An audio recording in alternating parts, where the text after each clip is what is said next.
हाल ही के वर्षों में फिनटेक में नियो बैंकिंग का नया नाम सामने आया है। नियो बैंकिंग को लेकर आपके मन में कई सारे सवाल होंगे और इनके सवालों के जवाब भी पाने के आप इच्छुक होंगे। तो आज के इस वीडियो लेक्चर में हम जानने वाले हैं नियो बैंकिंग, जो आपको बिना समय गंवाए आपके बैंकिंग से जुड़े कामकाज किए जाते हैं। खास बात यह है कि आपको किसी भी बैंक के ब्रांच जाने की जरूरत नहीं पड़ती है। अगर तकनीक को आप सही से यूज कर पाते हैं तो ये बैंकिंग सिस्टम आपके लिए अच्छा साबित हो सकता है। बैंकिंग फील्ड में कई नए सिस्टम आते रहते हैं, तो इसके बारे में आपको जरूर जानना चाहिए। नियो बैंकिंग क्या है, इसके बारे में जानते हैं, वो भी आसान भाषा में। दोस्तों, आगे बढ़ने से पहले अभी तक आपने चैनल को सब्सक्राइब नहीं किया तो सब्सक्राइब कर लें। इसके पास में बनी बेल आइकन पर जरूर प्रेस कर दें, जिससे कि लेटेस्ट वीडियो को नोटिफिकेशन पहुंचे आपको सबसे पहले। इसके अलावा आप चैनल के सोशल मीडिया पर भी फॉलो कर सकते हैं, लिंक आपको वीडियो पर प्लेस हो रही है। इसके अलावा लिंक आपको वीडियो के डिस्क्रिप्शन पे भी मिल जाएगी। हाल ही के सालों में फिनटेक के तहत नियो बैंकिंग का शब्द चर्चा का विषय बन गया है। खास बात यह है कि कोविड-19 के चलते इस तरह के बैंकिंग के सर्विस में और भी बढ़ोतरी देखी गई है।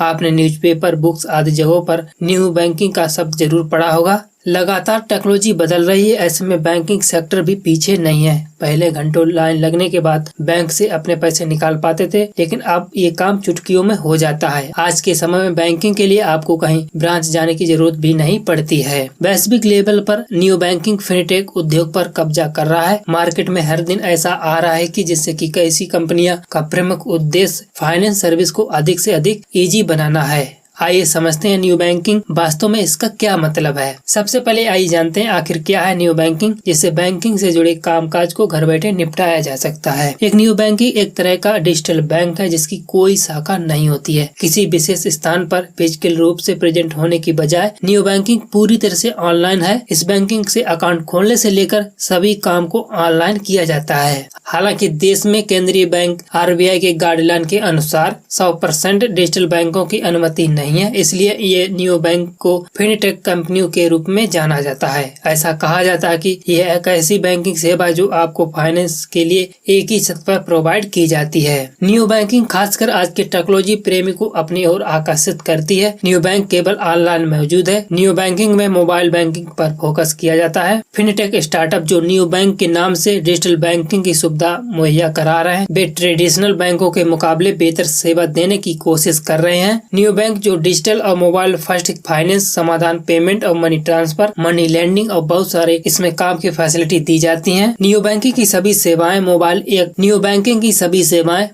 ऐप के जरिए मिलती हैं। Neo bank mobile first point of view को अपनाते हैं, यानी वे सभी सेवाएं मोबाइल के जरिए देते हैं और डिजिटल ऑपरेटिंग मॉडल पर जोर देते हैं। दरअसल आपको बता दें कि नियो बैंकिंग के पास कोई स्वयं का बैंक लाइसेंस नहीं है, लेकिन बैंक लाइसेंस प्राप्त सेवाएं प्रदान करने के लिए बैंक भागीदारों पर भरोसा करते हैं, यानी कि ट्रेडिशनल बैंकों पर ये भरोसा करते हैं। बैंकें यानी कि नियो बैंकिंग की कंपनियां SBI, central bank of India जैसी यानी कि ट्रेडिशनल बैंकों पर निर्भर रहती हैं। आइए जानते हैं, अगर आप यहाँ तक वीडियो को देख चुके हैं तो दोस्तों आपके लिए कुछ काम की जरूरी बात, क्या आप अपनी लाइफ में फाइनेंस फ्रीडम चाहते हैं? क्या आप अपनी इन्वेस्टमेंट जर्नी को शुरू करना चाहते हैं? खास बात यह है कि इन्वेस्टमेंट शुरू करने के लिए आपको कोई बड़ी रकम जुटाने की आवश्यकता नहीं होती है। आप अपने स्मॉल इन्वेस्टमेंट से ये जर्नी शुरू कर सकते हैं और अपने पैसों को म्यूचुअल फंड, स्टॉक मार्केट में इन्वेस्ट कर सकते हैं। तो देर किस बात की, वीडियो को देख कर जाइए। वीडियो के डिस्क्रिप्शन में आप स्टॉक का लिंक ज्वाइन करें। आप स्टॉक पर डीमेट अकाउंट आपको बिना किसी चार्ज पर खोल सकते हैं और अपने इन्वेस्टमेंट जर्नी को शुरू कर सकते हैं। आप जानना चाहेंगे कि अगर आप इस लिंक से आप स्टॉक से जुड़ते हैं तो जानकारी के लिए आपको बता दें कि हमें कुछ कमीशन मिलेगा, जो कि करियर पीढ़ी को चलाने के लिए सबसे बड़ी जरूरतों में से एक है। आइए जानते हैं नियो बैंकिंग कैसे काम करता है। ट्रेडिशनल बैंकिंग प्रणाली के उलट नियो बैंकिंग का बिजनेस मॉडल पूरी तरह से अलग है,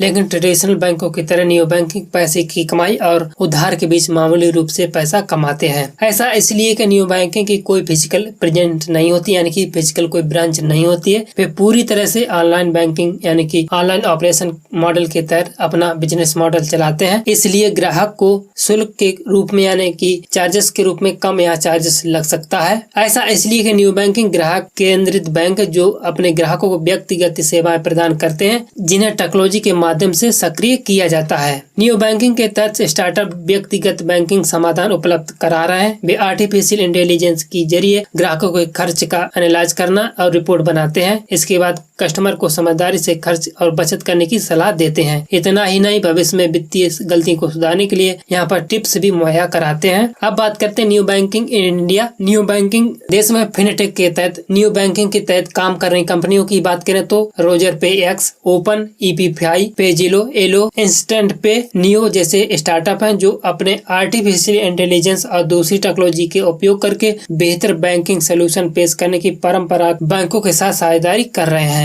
आपको बता दें कि भारतीय स्टेट बैंक यानी कि SBI के पास एनो बैंकिंग सिस्टम जो पूरी तरह से ऑनलाइन ऑपरेट होता है और न्यू बैंकिंग मॉडल के काफी ये समान दिखता है। इसमें कस्टमर को ब्रांच जाने की संभावना लगभग खत्म हो जाती है। ऐसे डिजिटल बैंक अक्सर किसी भी स्थापित इकाई के सब्सिडारी रूप में ऑपरेट किए जाते हैं। अब बात करते हैं न्यू बैंकिंग के फायदे क्या हैं। सबसे बड़ा फायदा इसमें यह है कि ट्रेडिशनल बैंकों में खाता खोलने के लिए ज्यादा समय लगता है और इस बैंकों में आपको खाता खोलने के लिए चंद मिनटों में खाता खोला जा सकता है। दूसरा फायदा यह है कि सभी खातों को एक ऐप में जोड़ना। न्यू बैंक आपको अपने सभी खाते और क्रेडिट कार्ड को एक साथ लिंक करने की फैसिलिटी प्रदान करता है। इस तरह से अपने खर्च और सेविंग को आसानी से आप मैनेज कर पाते हैं। न्यू बैंक आपको कई तरह के जानकारी को लिए अलर्ट भी जारी करता रहता है। AI के जरिए विश्लेषण यानी कि न्यू बैंक आर्टिफिशियल इंटेलिजेंस के जरिए आपको खर्च का एनालाइज करता है, बचत और निवेश की सलाह देता है, जिससे कि कस्टमर का काफी समय की बचत हो सकती है।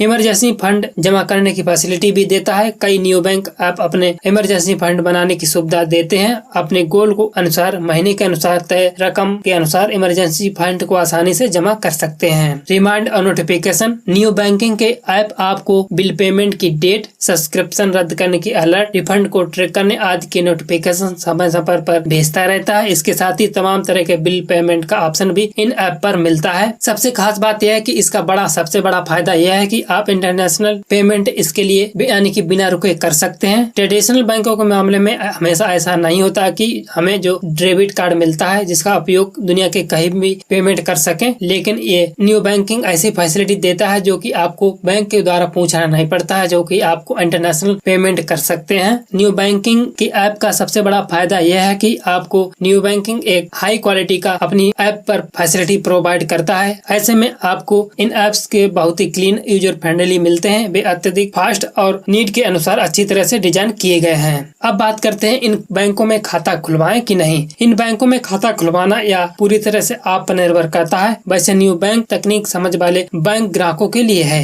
ऐसे में आप टेक्नोलॉजी आधारित तेज और नए जमाने का बैंकिंग मॉडल को पसंद करते हैं तो बतौर टेस्टिंग खाता खोलकर अपना लेन देन शुरू कर सकते हैं। डिजिटल बैंकिंग बढ़ने के साथ साथ फर्जीवाड़े से अपने ग्राहकों को सुरक्षा के लिए फिनटेक स्टार्टअप बैंक स्तरीय धोखाधड़ी सुरक्षा के रोधी के लिए एन्क्रिप्शन प्रणालियों को भी यूज करते हैं। इसके बावजूद जानकारों को कहना है कि टेक्नोलॉजी की अच्छी समझ रखने वाले व्यक्ति को ही न्यू बैंकिंग में अपना खाता खोलना चाहिए, जिससे कि आपको इसे ऑपरेट करने में कोई परेशानी ना हो सके। और आखिर में जान लेते हैं इसके ड्रॉबैक क्या है। बेशक बैंकिंग की ये नई स्टाइल सभी के लिए आकर्षक नहीं होगी और ये समझ में आता है। इसके अलावा इस बैंकिंग की भौतिक शाखा न होने के कारण यानी कि फिजिकल ब्रांच होने का न कारण आपको बैंक के किसी व्यक्ति से आमना सामना नहीं हो पाता है। इसलिए आपको बैंक स्टाफ से किसी व्यक्तिगत स्टाफ से आपका विश्वास बहाल नहीं हो पाता है, जिससे ये बैंकिंग में ये हासिल करना मुश्किल होता है। ट्रेडिशनल बैंकों की तुलना में कम रेगुलेशन होते हैं और कुछ कानूनी शर्तों पर वास्तविक बैंकों